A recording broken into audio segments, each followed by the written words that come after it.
Je m'appelle Moussaga Lucienne. Pour ma première grossesse, j'ai accouché par césarienne. Les médecins m'ont recommandé d'attendre un peu avant de tomber à nouveau enceinte. C'est ainsi que mon mari et moi avions décidé d'opter pour le planning familial à travers la méthode Jadel. J'ai fait 4 ans avant de décider d'arrêter et d'avoir un autre enfant. 2 mois après avoir arrêté le planning familial, je suis à nouveau tombée enceinte. Le planning familial permet d'espacer les naissances et est une bonne chose. L'espacement des naissances donne non seulement la possibilité à la femme de mieux prendre soin de son corps, mais aussi de mener des activités génératrices de revenus. Des histoires de vie, comme celle de Lucienne Moussagan, il y en a de plus en plus au Bénin. Elles ont été rendues possibles grâce à la mise en œuvre des fonds de solidarité prioritaire FSP Muskoka. Le fonds nous aide beaucoup dans nos activités. Par rapport à la planification familiale, le coaching, il y a plusieurs sortes de coaching que nous faisons. D'abord, nous faisons les coachings de masse, du grand public. Et là, nous rassemblons la communauté, soit un village que nous essayons de coacher, que ce soit hommes et femmes ensemble, nous coachons tout le monde ensemble. Et dans la communauté, nous avons des relais que le fonds a déjà formés. Et ces relais-là, quand nous finissons, les relais prennent la suite. Donc, ils vont vers les femmes, ils vont dans les maisons, dans les villages pour quand même rencontrer les femmes, discuter avec elles, avoir un peu plus, leur donner un peu plus d'explications par rapport à la planification familiale, ses bienfaits, etc., etc. Et là, quand les femmes adoptent, elles acceptent d'adopter une méthode, ils nous envoient les femmes au centre et nous continuons et nous faisons la discussion avec les femmes jusqu'à ce qu'elles adoptent une méthode contraceptive. Ils nous ont aidé beaucoup par rapport au matériel et par rapport aux intrants aussi. En planification familiale, ils nous ont doté d'intrants. Donc, finalement, la planification est devenue gratuite dans la zone. Ça fait qu'on a plus maintenant d'adhérentes en planification familiale. Il faut dire que les régions en développement, et en particulier l'Afrique subsaharienne, où se trouve le Bénin, affichent des retards importants en matière de disponibilité des services de planification familiale et de promotion de la santé maternelle et infantile.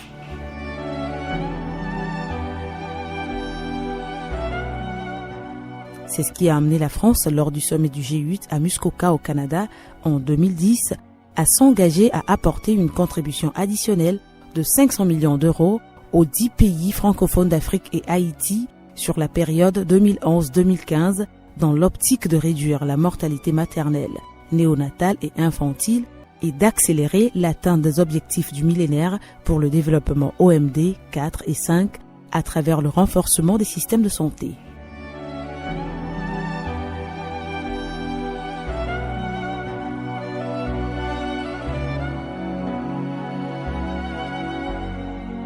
L'objectif de la République française est de soutenir le travail conjoint de 4 agences des Nations Unies en faveur de la santé des femmes, des jeunes et des enfants.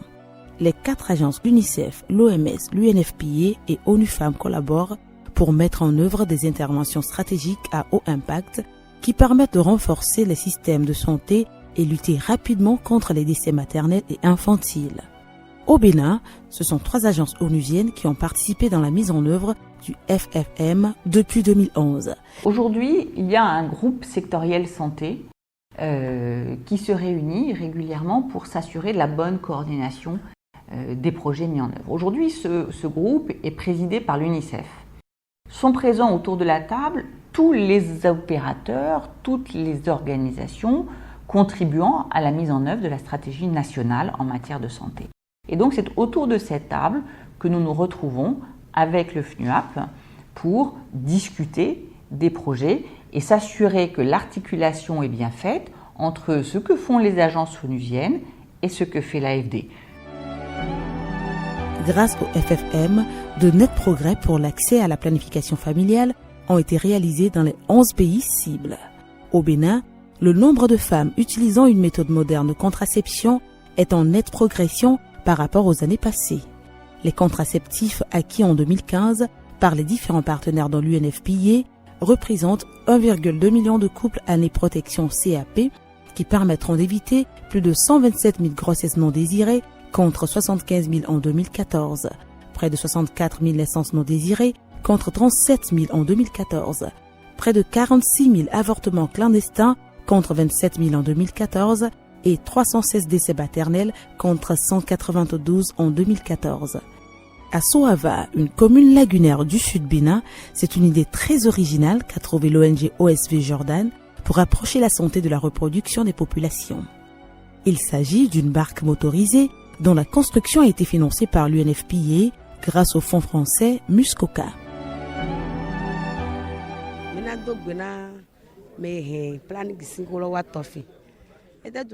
Nous devons vraiment saluer et remercier ceux qui ont amené la planification familiale ici en milieu Tofin.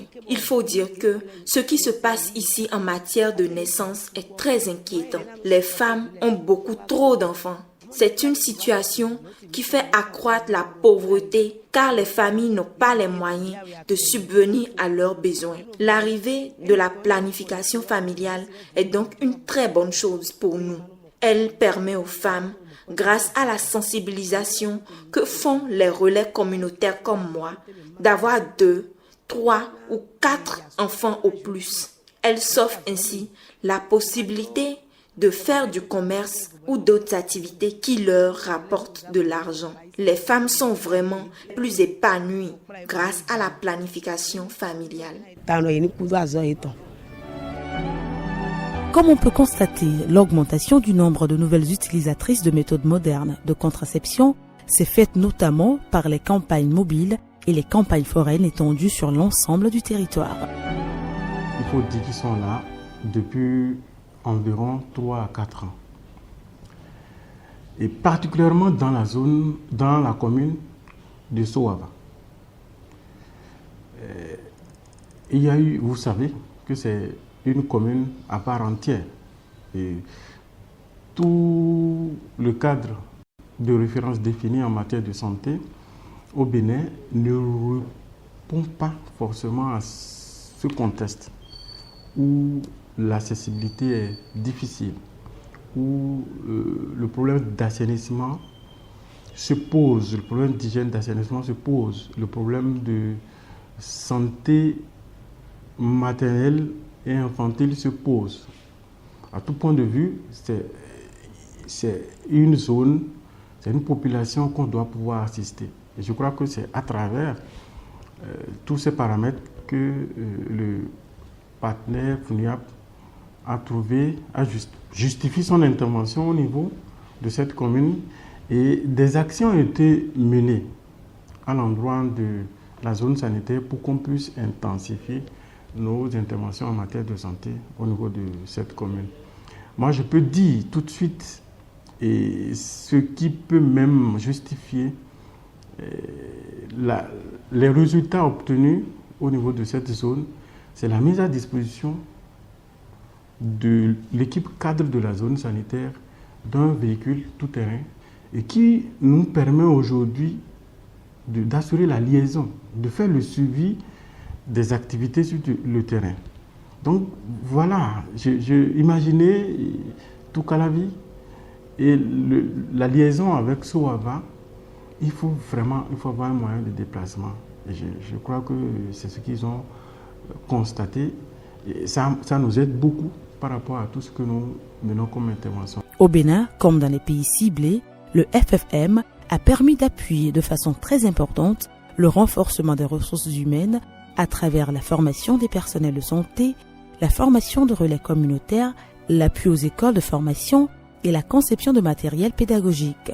Des enquêtes sur les ressources humaines en santé reproductive, maternelle, néonatale et infantile, SRMNI, ont été menées ainsi que l'évaluation des pratiques professionnelles des sages-femmes.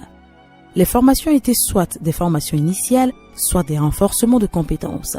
Les différents domaines de la SRMNI ont été couverts: nutrition, PF, SONU, PCIME, PTME, VGB. Toutes ces activités de formation ont des répercussions également sur le renforcement des prestations de services.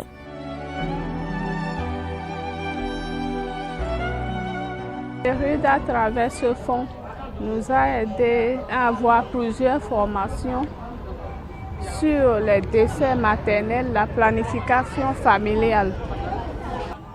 Il a pris part chaque commune de la zone et a réuni les élus locaux et les responsables des centres de santé pour l'importance de ce qu'ils veulent pour la population.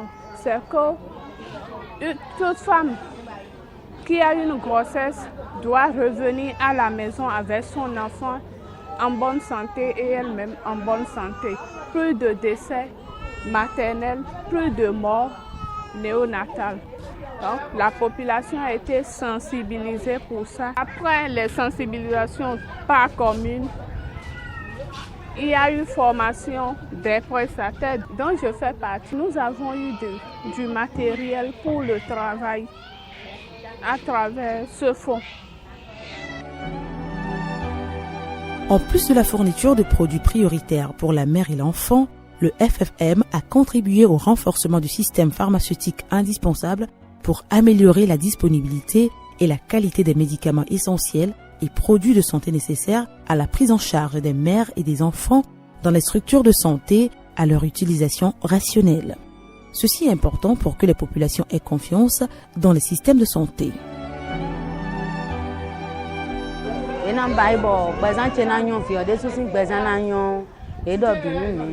Ils nous ont expliqué ce qu'il y a lieu de faire pour que mon enfant et moi soyons en très bonne santé. Aussi, après mon accouchement, ils m'ont fait comprendre que j'avais la possibilité de faire le planning familial dans l'optique d'espacer mes grossesses. Ce qui est intéressant et qui me fait plaisir, c'est qu'on ne me demande rien pour faire le planning familial. Cette aide qui nous est apportée dans cet hôpital est vraiment une très bonne chose. La promotion des pratiques familiales essentielles, PFE, est primordiale au niveau communautaire afin que les familles adoptent de bonnes pratiques d'hygiène, de prévention et de prise en charge des maladies de l'enfant. La réduction de la mortalité infanto-juvénile nécessite la mise en place d'un système de santé au niveau des communautés pour la prise en charge du paludisme, de la diarrhée et de la pneumonie. Ainsi, au Bénin, les relais communautaires RC, formés et équipés par les FSP Muskoka, ont contribué à prendre en charge en 2015 20% des cas de paludisme, 28% des cas de diarrhée et 16% des cas de pneumonie selon les nouveaux protocoles de l'OMS. Ces chiffres montrent une progression notable par rapport à l'année 2014 où la prise en charge du paludisme n'était que de 14% et celle de diarrhée de 21%. Ces progressions sont en ligne avec ce qui avait été observé avec l'ouverture de nouveaux sites de prévention de la transmission mère-enfant PTME du VIH, ce qui avait permis de faire passer le taux de couverture de 61% à 75% d'une année à une autre.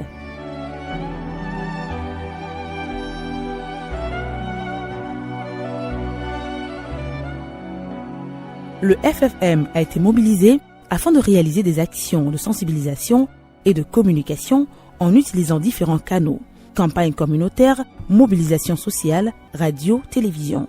Ce volet a été particulièrement développé au Bénin. Les thèmes concernés par ces actions étaient la nutrition, la planification familiale PF, les consultations prénatales CPN, la santé de la reproduction des adolescents et jeunes SRAJ, les violences basées sur le genre VBG, les mutilations génitales féminines MGF et le programme élargi de vaccination PEV. Le Bénin a réalisé un focus sur le thème des VBG. Durant les formations, nous avons appris beaucoup de choses. Dans notre commune ici, les gens donnent les filles en mariage très jeunes et par force, mais ils le font par ignorance. Les formateurs nous ont parlé des conséquences liées au mariage forcé. Ils nous ont également parlé des violences faites aux femmes et nous ont expliqué les lois qui l'interdisent. Aujourd'hui, nous partageons ces connaissances avec nos époux car ils le faisaient par ignorance. Les formateurs nous ont également parlé de beaucoup de choses. Ils nous ont formés sur plusieurs thèmes, dont le planning familial, savoir espacer les naissances. Mais notre problème fondamental est qu'une fois sur le terrain, nous n'arrivons pas à faire le travail correctement. Ce travail qui consiste à conseiller d'autres femmes car nos hommes nous l'interdisent et ne nous facilitent pas du tout la tâche. Nous avons donc jugé bon que les hommes participent également aux prochaines formations afin de mieux comprendre les choses et de nous aider.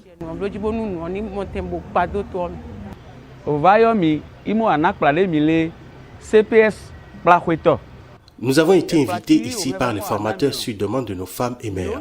Cette formation que nous hommes suivons aujourd'hui avait déjà été faite auparavant aux femmes. Nous avons appris beaucoup de choses. On nous a formés sur comment parler de sexualité avec nos enfants afin qu'ils ne fassent plus d'erreurs par ignorance. Comment traiter nos épouses afin qu'il n'y ait plus de violence à l'endroit des femmes, car elles aussi ont leurs droits et on nous en a parlé. Ils nous ont également parlé sur le planning familial, sur la nutrition et sur les conséquences liées au mariage forcé. Des médecins, juges, avocats et nutritionnistes sont venus également nous expliquer les choses. Aujourd'hui, nous, hommes des communes d'Aplakoui et des environs, affirmons notre soutien aux femmes et acceptons de travailler à leur côté afin que la sensibilisation dans toute la commune et dans les communes voisines également soit réelle.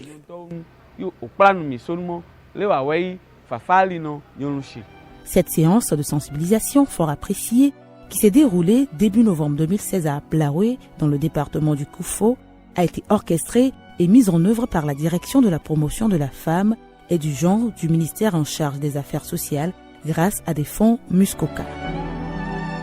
C'est d'abord de faire comprendre ce que c'est que les violences basées sur le genre, leurs conséquences sur la femme, la famille et la communauté, et d'amener les hommes à s'investir dans la lutte pour l'élimination de ces violences. Donc nous avons juste renforcé leurs capacités en prenant des exemples concrets de violences faites ou réalisées dans la communauté pour qu'ils puissent voir quelle relation il y a entre ces violences et le sous-développement. Oui, la réaction, puisque nous nous sommes fondés sur les violences qui se passent dans le Koufo. Donc c'était dans leur réalité. Ils ont pu percevoir les conséquences dans leur milieu et je crois qu'ils repartent convaincus qu'il faut s'investir. Bien sûr, ils savent que le changement n'est pas pour demain, mais déjà commencer quelque chose et avoir l'espoir que demain sera meilleur. Je crois que nous avons atteint cet objectif. Pour la directrice de la promotion de la femme et du genre, l'aide du Fonds français Muskoka est plus que précieuse. En 2015, nous avons procédé à la formation de quelques agences qui concernent donc les procédures opérationnelles standards qu'on appelle communément POSE en français ou SOP en anglais. Et nous avons procédé également à la mise en place de plusieurs comités techniques dans la zone du Borgo à Libori. Alors pour ce qui est de 2016, nous avons démarré là, depuis quelques jours, un atelier de renforcement de capacité des hommes sur la promotion des droits des femmes à l'intégrité, à la santé sexuelle et de reproduction et à la planification familiale, tout cela grâce au fonds Muskoka. Il faut dire que les retours sont très positifs, tellement positifs que justement nous sommes en train de planifier pour très bientôt une mission de renforcement de capacité des comités qui ont été installés dans les départements du Borgo à Libori. À Silondé, par exemple, le comité Les Hommes s'engagent a réussi à réintroduire dans le système scolaire des filles qui très tôt déjà en début d'année avaient été déscolarisées. Alors il y a des résultats probants, des résultats qui nous encouragent à aller davantage encore dans le sens de la mise en œuvre de ces activités-là. Pour le moment, le seul partenaire qui nous accompagne par rapport à la mobilisation des ressources des fonds Muskoka, évidemment, c'est l'UNFPA et notre message il reste le même, que nous puissions être accompagnés davantage, que les activités que nous proposons pour le reste de l'année et pour les années à venir, que ces activités puissent aboutir pour le bien des populations. Des interventions transversales directes sont indispensables pour renforcer le système de santé. Au Bénin, afin de renforcer l'environnement de mise en œuvre des activités de santé en faveur de la mère, du nouveau-né et des enfants, le FFM a permis d'élaborer et de mettre à jour un certain nombre de documents stratégiques tels que l'outil d'évaluation et d'amélioration de la qualité des soins maternels, pédiatriques et néonatales intégrés, le document de prise en charge intégré des maladies de l'enfant selon les nouvelles recommandations de l'OMS, les directives sur les normes des prestations de la santé et de la reproduction de la mère, du nouveau-né, de l'enfant et de l'adolescent au niveau communautaire, etc. Si on se réfère aux activités qui ont été validées dans les plans d'action en 2013, 2014 et 2015, la DSME a été vraiment la principale structure ayant bénéficié de ce financement parce que c'est la DSME qui rend compte de l'état d'avancement des hommes des 4 et 5 au niveau du ministère de la Santé. Mais également parce qu'il était avéré nécessaire de renforcer les autres piliers que sont les informations sanitaires et les ressources humaines, la DRH et la TPP aussi ont eu à bénéficier de ce financement. Il faut d'abord dire que le Bénin n'a pas pu atteindre la plupart des objectifs du millénaire, mais l'objectif 4, qui consistait à réduire la mortalité infanto-juvénile, a été atteint. Et on peut dire que ces fonds français ont contribué également grandement à l'atteinte de cet objectif qui était très important. D'une autre manière, la deuxième leçon que nous avons appris dans le cadre de ce financement, c'est qu'effectivement, si on avait des objectifs plus spécifiques au niveau des zones sanitaires, il est possible, en apportant directement le financement, d'améliorer de manière notable la situation. Je pense même que lorsque les fonds Muskoka ont pris fin, le premier feedback, c'est que tous les partenaires au niveau périphérique n'ont pas manqué de déplorer que ça constituait vraiment un cap pour poursuivre l'amélioration des indicateurs dans les aires d'intervention. Moi, je dirais que c'est un bilan général satisfaisant que l'on retrouve dans les pays francophones et Haïti, qui sont les bénéficiaires de ces fonds français Muskoka. Au Bénin, le travail technique a été très bien fait et nous sommes particulièrement satisfaits de ce que nous avons pu faire avec les fonds Muskoka dans une vingtaine de districts, enfin de zones sanitaires, c'est l'appellation ici, et cela a permis vraiment d'avoir des chiffres assez élevés, de l'ordre de 70% de femmes qui ont fait au moins la consultation prénatale, 67% au moins de ces femmes ont accouché dans une formation sanitaire, ce qui n'était pas du tout le cas. Et ça veut dire que nos partenaires d'exécution sur le terrain ont vraiment fait un travail d'information, d'éducation et d'orientation des populations pour qu'elles puissent bénéficier des prestations de services qui se sont améliorées grâce à une mise à niveau du plateau technique dans les formations sanitaires, grâce aux nombreuses formations que nous avons faites au profit des prestataires pour que tout cela devienne réalité. Tous ces résultats ont pu être obtenus grâce à la dynamique Muskoka. Mais il y a encore un potentiel à exploiter pour le futur. Nous sommes à environ 20% de décaissement. De grosses difficultés dans la mise en œuvre de ce projet, difficultés dans la passation des marchés, difficultés dans l'exécution des projets. Aujourd'hui, de gros marchés sont lancés qui vont probablement voir leur aboutissement d'ici la fin de l'année et donc qui vont nous permettre d'avancer dans le décaissement des projets. Je vous parle décaissement parce que je suis le bailleur de fonds. Je ne suis pas celui qui met en œuvre. La mise en œuvre relève du ministère de la Santé. Nous ne sommes là que pour appuyer la mise en œuvre de la stratégie du ministère de la Santé par ses propres services. Aujourd'hui, ce sont des marchés d'acquisition de matériel pour améliorer la qualité du service rendu dans les hôpitaux, dans les cliniques, dans les centres de santé, de façon à permettre aux femmes d'avoir un meilleur accès, une meilleure qualité, surtout dans la prise en charge des grossesses et surtout des accouchements. Les FFM ont permis aux agents chargés de la gestion, UNFPA, UNICEF, OMS et AFD, de travailler de façon complémentaire et synergique en appui au ministère de la Santé et au ministère en charge des Affaires sociales. Nombreuses sont encore les populations fragiles qui espèrent être impactées par les actions salvatrices initiées grâce au fonds français Muskoka.